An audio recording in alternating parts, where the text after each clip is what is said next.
네, 이항영의 월가이드 시작합니다. 주말 사이에 나온 뉴욕 이슈를 가장 신속 정확하고 심도 있게 다루는 1인자입니다. 이항영 위원 나오셨습니다. 어서 오십시오. 네, 안녕하세요. 네, 호실적이 정말 굉장히 그 상승 동력이 되고 있네요. 네, 맞습니다.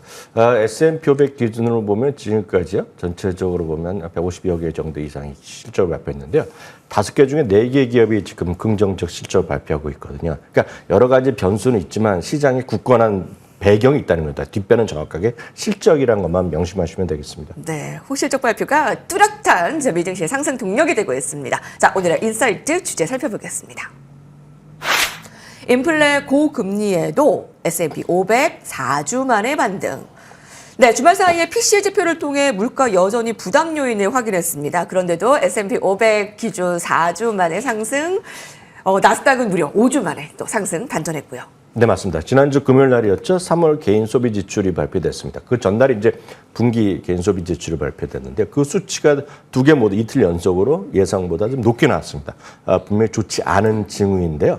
결국은 주가는 좀 반등에 일단 성공했다는 큰 틀에서 좀 이해를 하시면 좋을 것 같습니다. 헤드라인 PCE 추이 보더라도 마찬가지입니다. 예상보다 좀 높게 나왔는데요. 이것은 모두 전반적으로 그 전날 나왔던 분기별 PC의 고공행진과도 맥을 같이 하는 부분이 되겠습니다. 또 하나 이제 시장에서 약간 불안한 것은 미시간 대학의 소비자 심리 지수가 또 발표됐는데요. 지난달 대비 그리고 전망치 대비 모두 좀 내려가는 모습을 보여줬습니다. 더군다나요. 이들한테도 항상 설문조사할 때 1년 후 그리고 5년 후에 인플레이션은 어느 정도 될 거 아니냐라는 질문합니다. 즉 물가가 어느 정도 올라갈 거냐고 사람들한테 물어보는 건데요. 지난달은 각각 2.9% 그리고 5년 후 인상은 2.8%를 예상했었는데요. 이게 모두 올라갔습니다. 즉 1년에는 사람들이 설문 대답한 경우가 한 3.2% 정도로 물가가 올라갈 거야. 그러니까 지난달보다 훨씬 눈높이가 높아졌다는 얘기입니다. 안 좋아진 거죠. 5년에는 3.0%. 그러니까 계속해서 고금리, 고물가가 이어질 가능성을 소비자 자체들이 생각하고 있다라고 보셔야 되겠습니다. 그래서 그런가요? 10년물 금리는 지난주 내내 전반적으로 보면 우상향 추세가 좀 이어졌다라고 보셔야 되겠고요. CME 패드워치 2를 확인해 보시면 이거는 이거 다시 말씀드리지만 이게 누가 개인이 만드는 것이 아니라 옵션 가격을 두고 역으로 추정해내는 가격 확률치라고 보셔야 되겠는데요. 네. 이번에 금리 인하가 많은 분들이 생각하는 6번, 7번도 아니고 3번도 아니고 한 번에 그칠 것이다. 라는 것으로 보여주고 있는 것입니다. 물론 한 번만 하더라도 다행일 수 있겠고요. 네. 물론 한 달 전에 했던 FOMC에서는 3번이라고 얘기를 했지만 지금 많은 사람들은 그 정도까지는 못하고 한 번밖에 안 할 것이다. 라는 생각들을 네. 하고 있다라고 보셔야 되겠고요. 3대 지수와의 주간 그리고 연간 추이를 잠깐 보여드리면 그나마 연간으로 보면 나스닥 같은 경우 6에서 7%까지 반등을 했고 지난주에는 전반적으로 보면 S&P 500도 2.7%, 나스닥도 4.2% 반등했지만 네. 많이 올랐을 때보다는 아직은 약간은 부족하다라고 보셔야 되겠습니다. 시작할 때 얘기가 나왔지만 S&P 500은 4주 만에요. 그리고 나스닥은 5주 만에 반등을 했다라고 이해하시면 되겠습니다. 한편 주간 섹터별로 보면은요. 네. IT와 이미소비주가 각각 3.8%와 3.6%가 올라갔습니다.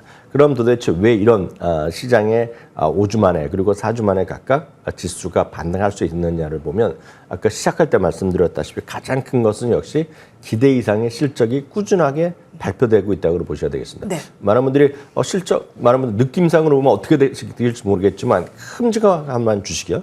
여러분들 누구나 잘 아는 기업 중에서 실적이 안 좋게 나온 것은 테슬라 제약은 별로 기억나는 게 없을 것 같습니다. 그러니까 그만큼 실적 발표하면서 그 이후에 가이던스는 어떻게 되어 있는지 모르겠지만 발표한 실적 자체는 네. 나름 좋았다라고 보셔야 되겠습니다. 또 한 가지요. 매출을 많이 하더라도 남는 돈이 없으면 안 좋은 건데요. 네. 마진율이 개선세가 금년 3분기부터 이어서 가속화될 수 있다는 얘기입니다. 물론 좀 낮아질 수도 있고 높아질 수도 있지만 지금을 바닥으로 해서 2분기, 3분기에는 오히려 마진율이 좋아질 수 있다는 것을 사람들이 생각하고 있고 이런 믿음을 갖고 있다는 것 자체가 미국 주시장의 강건한 흐름을 보여주는 가장 그런 근본적인 이유라는 것도 꼭 명심하시면 좋을 것 같습니다. 네. S&P 500 지수 나스닥 4, 5주 만에 확실한 반등 성공 이제 반갑고요. 그 안에는 실적 발표. 하지만 이제 금리 인하에 대한 기대감은 좀 줄여져 있다라는 거 좀 확인하시면 될 것 같습니다. 자, 오늘 외신에서 주목하는 헤드라인 살펴볼까요? 첫 번째부터 엽니다. 시총 2조 달러 달성. 자, 미증시는 시총 2조 달러를 넘어선 기업이 사상 처음으로 4개가 됐습니다. 마이크로소프트, 애플, 엔비디아, 알파벳까지 합류를 했는데 알파벳이 실적 발표와 동시에 첫 배당까지 발표했는데 아주 큰 관심을 받았습니다. 네, 맞습니다. 저희가 지난 금요일 새벽에 이제 그 속보성으로만 처리해드렸고요. 좀 자세한 얘기는 못 해드렸기 때문에 오늘 그 내용을 좀 맞춰 좀 해드리도록 하겠습니다. 알파벳이 지난주 금요일 날 보면 놀라운 상승률을 보여줬습니다. 결국 한 11% 이상의 상승을 보여줬는데요. 기대 이상의 실적은 물론이고요. 물론 그 자사주도 700억 달러 놀라운 규모의 자사주도 하겠다고 다시 한번 확인해 줬지만 더욱더 무서운 것은 창사 이래 처음으로 배당을 시작했다는 겁니다. 배당금 자체는 뭐 크지 않죠. 가격에 비해서는 주당 20센트가 크지 않지만 올해 들어서 오랫동안 아직 창업한 이래 성장을 계속하기 때문에 배당을 아직 안 했던 제일 먼저 시작한 것이 메타 플랫폼이 시작을 했고요. 바로 이번에 알파벳도 시작했기 때문에 많은 분들이 이제는 다른 빅테크 중에 아직 안 하는 것들의 대표적인 것이 아마존이 있는데요. 아마존도 뭔가 좀 해야 되는 것이 아니냐라는 그런 기대감도 좀 있다라고 먼저 좀 말씀드리고 싶습니다. 어찌됐건요. 알파벳은 170달러를 넘어서면서 단박에 사상 최고가로 뛰어 올랐다라고 보셔야 되겠습니다. 그리고 바로 이 가격이 시가총액 2조 달러를 들어가는 그런 가격까지 갔다라고 보셔야 되겠고요. 항목별로 보면 이건 금요일날도 잠깐 보여드렸는데 웬만한 항목이 다 기대 이상을 넘는 그런 좋은 성과표를 보여줬다라고 보셔야 되겠습니다. 특히 이제 이 부분에 가장 중요한 것은 그 마이크로소프트도 마찬가지, 알파벳도 마찬가지, 그리고 이번에 발표될 아마존도 마찬가지인데요. 가장 중요한 변수는 물론 알파벳은 광고도 있겠지만 결국 클라우드 시장의 성장인데요. 클라우드 성장에 마이크로소프트가 이번에 좋게 나갔던 것도 3분기 연속으로 성장률 자체가 증가했습니다. 그러니까 10% 팔았던 것을 12%, 13% 늘려놨을 정도로 계속해서 그 성장률 자체가 증가했다는 건데요.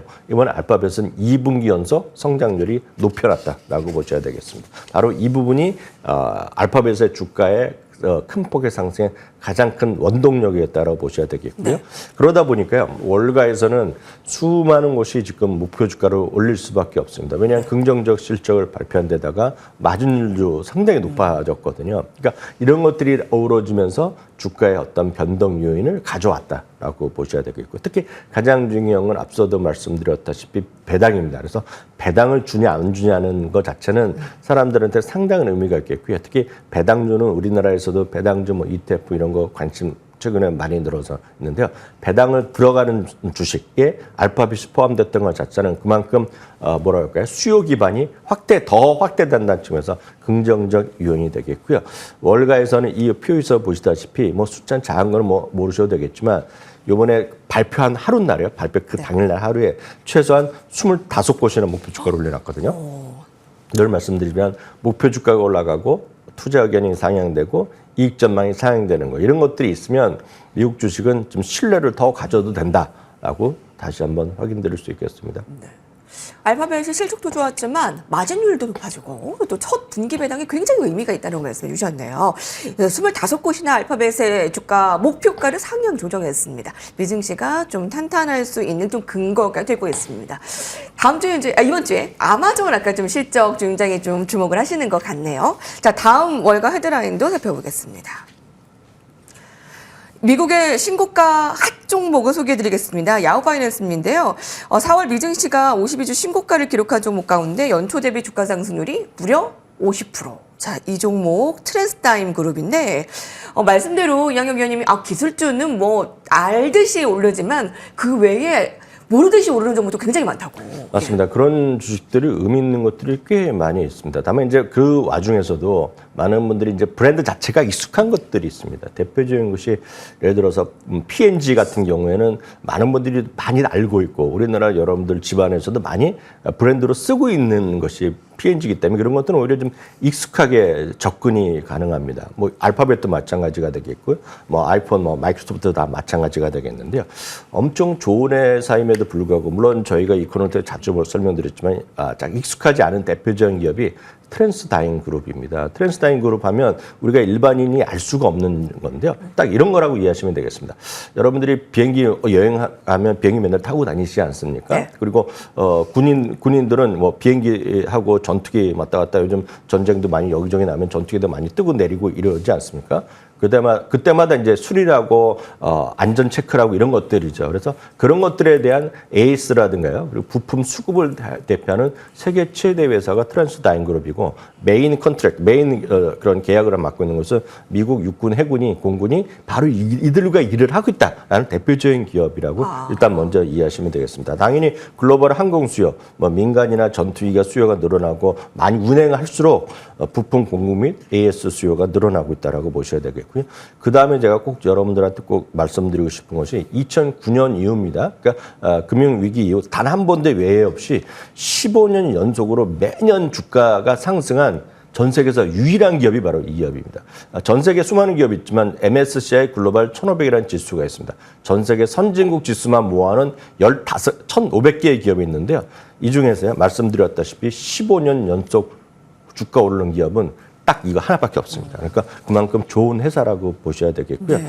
특히 최근 8분기는 매번 기대 이상의 실적을 발표할 정도로 상당히 진짜 좋은 회사라는 것만 꼭 이해를 하시면 좋겠습니다. 네, 이 기회 통해서 좀 좋은 미국 기업의 소개도 좀 들으셨으면 좋겠습니다. 자, 이제 월가 헤드라인 마지막 보겠습니다. 오늘의 하이라이트가 되겠네요. CNBC입니다. 기술주 호실적 기대. 네, 앞서 빅테크 호실적이 뚜렷한 뉴욕 증시의 상승 동력이 되고 있는데, 자, 이번 주에 뭐 아마존, 슈퍼마이크로 컴퓨터 뭐 등등이 이어가고, 그 외에 좀 주목되는 기업들 어떤 게 있을까요? 네, 이번 주 실적 발표하는 기업이 말씀드렸다시피 약 150개 정도가 있는데요. 150개요. 네, 지금까지는 한 약 80%, 말씀드렸다시피 80% 이상, 5개 중에 4개의 실적 발표했는데요. 비스포크 인베스트먼트 그룹에서 특별한 집계를 한번 소팅을 해봤습니다. 그동안의 역사적으로 봤을 때 실적을 부합하는 것이 75% 이상 확률이 높았고요. 실적 발표한 이후에 2% 이상 주가가 올라갔던 것을 다 뽑아봤습니다. 그래서 뽑아봤더니 여기서 좀 보여드리는 바로 이런 기업들이 나오게 되겠습니다. 여기서 보면 여러분들 아실 만한 것도 있고 모르는 회사도 있겠지만 그걸 표를 하나 준비해 봤는데요. 네. 그중에서 바로 이 기업들이 되거든요. 이 기업들 중에서 여러분들이 조금 더 익숙할 만한 것들은 여러분들이 우리나라에서야 뭐 치맥이라고 얘기하는 치킨 관련 대표적인 기업이 윙스탑이라는 기업이 있습니다. 네. 레스토랑 있고 뭐 여기 대표적인 뭐 음식 같은 것도 이제 매장에서 팔기도 하는데요. 윙스탑이라든가 허브스톱 그리고 사이버아크 그리고 지난주에도 한번 소개해드렸던 부킹홀딩스 등등이 이번 주 실적 발표하는데 그동안은 성과도 좋았고 이번에 좋을 것으로 기대되는 기업들을 분류된 거니까 여러분 좀 스타디를 좀 해보시면 좋을 것 같습니다. 네. 자, 150개의 이번 주 실적 발표 예정 종목 가운데 몇 종목만 또 이항영 위원님께서 픽 해주셨습니다. 말씀 감사합니다.